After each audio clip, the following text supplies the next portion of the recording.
আজকে শুধু আপনাদেরকে মোহাম্মদপুর দেখাবো। মোহাম্মদপুর কেন মানুষের কাছে এত প্রিয়, কেন এই মোহাম্মদপুরের আধিপত্যে বারবার নবাবরা এই এলাকায় শাসন করেছে। মোহাম্মদপুরে এক এক নবাবের নামে বিভিন্ন সড়ক রয়েছে। Nawab Salimullah Khan, Salimullah road, Ghaznavi road, Sher Shah road, Taj Mahal road, Mohammadpur Nabodoy housing, Chand Udyan, Nabinagar housing, Dhaka উদ্যান, শ্যামলী হাউজিং দ্বিতীয় প্রকল্প, মোহাম্মদপুর বাঁশবাড়ি এলাকা, রায়ের বাজার, মোহাম্মদপুর রায়ের বাজারে নেকাব খান রোড, সাদেক খান রোড, ক্যান্সার গলি এবং মোহাম্মদপুরের 40 ফিট এলাকা, Basila 40 feet, Basila garden city, metro housing, Basila developer city এবং শাহজালাল হাউজিং সহ মোহাম্মদপুরে বিভিন্ন নবাবরা এই নবাবী আধিপত্য ধরে রাখতে এই এলাকায় সফর করেছিলেন এবং নবাবীদের আমলে যেসব সরঞ্জাম মালামালাদি সেসব সরঞ্জামাদি আজকে উদ্ধার করেছে সেনাবাহিনী। এসব সরঞ্জামাদি, এসব মালামাল দিয়ে মোহাম্মদপুরের পুরো এলাকার আধিপত্য ধরে রাখতে, রাজধানীর বিভিন্ন এলাকায় ছড়িয়ে দিতে এসব মালামাল সংগ্রহ করা হবে। একটি মালামাল যেখানে চকচক করছে, মোহাম্মদপুরের তেলে চকচক করছে এবং একেবারে নতুন জিনিস। এই সাম্রাজ্য টিকে রাখতে নবাবরা বহুবার এসেছেন এই অঞ্চলে। এই সাম্রাজ্য ধরে রাখতে এখনও নবাবী হালে তারা বিভিন্ন সরঞ্জামাদি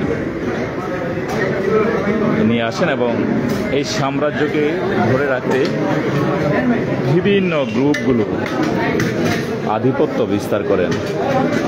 মোহাম্মদপুর এই অঞ্চলটি একটি অঘোষিতভাবে একটি ভূখণ্ড বলা যেতে পারে, যে ভূখণ্ডের সাম্রাজ্য টিকিয়ে রাখতে হলে এসব মালামাল না হলে কখনো সে আধিপত্য, সে সাম্রাজ্য ধরে রাখতে পারবে না।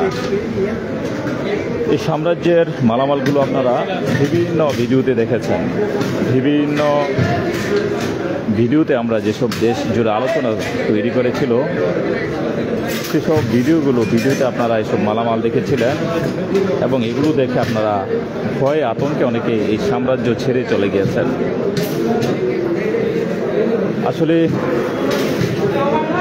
19বিংশ শতাব্দীর আগে নবাবরা বিভিন্ন এলাকা দখল করার জন্য তারা যুদ্ধে লিপ্ত হতো। যেসব মালামালগুলো, যেসব সরঞ্জামাদি সেই যুদ্ধে তারা ব্যবহার করত, তার চেয়েও অত্যাধুনিক এসব সরঞ্জামাদি মোহাম্মদপুরের এই ভূখণ্ডে সেগুলো একেবারেই সচরাচর পাওয়া যায়। এই ভূখণ্ডে যারা আসবে তারা সব কিছু দিয়ে, সব কিছু রেখেই খালি হাতে চলে যেতে হয়। কেউ যদি সেই ভূখণ্ডে এসে কোনো কিছু দেওয়ার না দিয়ে তারা যদি কোনো বাদ বিতণ্ডায় জড়িয়ে পড়েন, তাহলে এইসব সরঞ্জামাদি দিয়ে সেসব মানুষকে আপ্যায়ন করা হয়। এই সাম্রাজ্যে অতিথি আসবে, তারা অতিথি এসে তাদের যত মালামাল আছে, তাদের যত কিছু আছে, পকেটে টাকা পয়সা, মোবাইল ফোন, সব কিছু তারা এই সাম্রাজ্যে দিয়ে যেতে হবে। অন্যথায় সাম্রাজ্যের এই আধিপত্যে তাদেরকে দিলে না দিলে তারা এখানে কোনোভাবেই টিকতে পারবে না।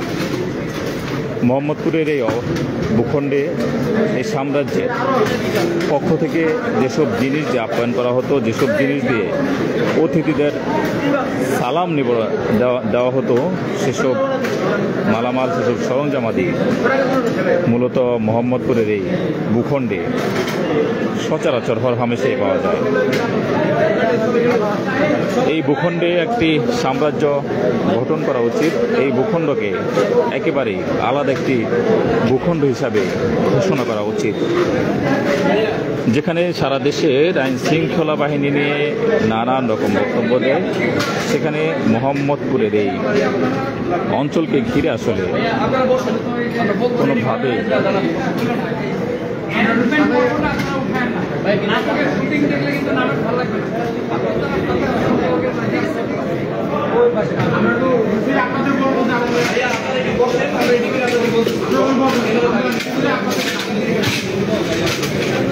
আমরা আবারও ফিরে আসবো আপনাদের কাছে সরাসরি দেখানোর জন্য।